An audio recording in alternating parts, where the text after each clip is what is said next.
Hello friend, welcome. मैं उम्मीद करूंगा कि आप सब लोग खैरियत से होंगे। दोस्तों, मैं आज आपके बीच में नए कानून के बारे में आपको अवगत कराना चाहता हूं। नए कानून के बारे में आप रूबरू हो, जागरूक हो कि नया कानून में जीरो FIR किसे कहते हैं।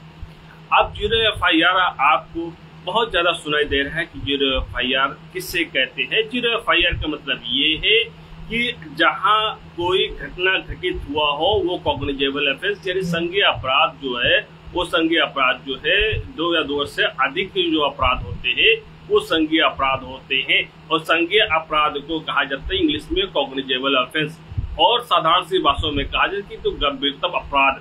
तो वो कहीं अगर मामला कहीं घटना हो जाता है, जिस गांव में, जिस जगह पर, जिस स्थान पर जो है, अगर वहाँ वो FIR उस जुरिडिक्शन के तहत उस घटना जहाँ घटना कारित हुआ है, जो घटना पहले से है, वहाँ पर वो FIR उस थाने में न दर्ज करके भारत के कहीं भी स्थान पे FIR दर्ज करा सकता है। और FIR दर्ज कराने के बाद में वो संबंधित थाने को रिपोर्ट प्रेषित कर दी जाएगी कि संबंधित थाने में जो है वो FIR दर्ज करे। उसकी प्रतिलिपि को 3 दिन के अंदर जो है वो जांच करके वो FIR दर्ज करेगी।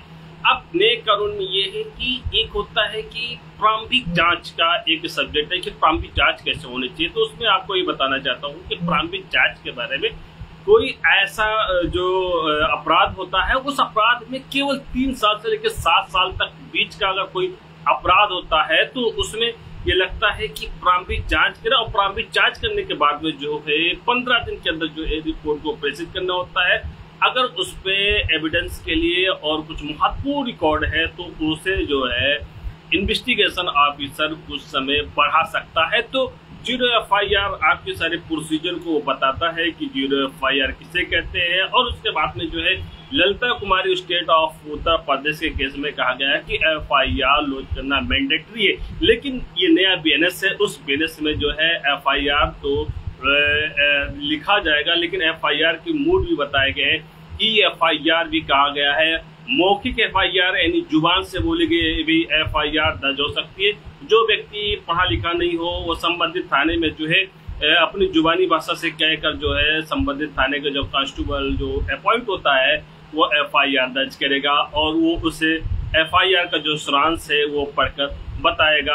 आप FIR के माध्यम से आप कहीं भी इलेक्ट्रॉनिक कम्युनिकेशन, जीमेल या सोशल साइटों के माध्यम से आप जो है FIR दर्ज कर सकते हैं। और जो FIR में जो है सिग्नेचर लेने के लिए आपको 3 दिन का समय दिया जाएगा।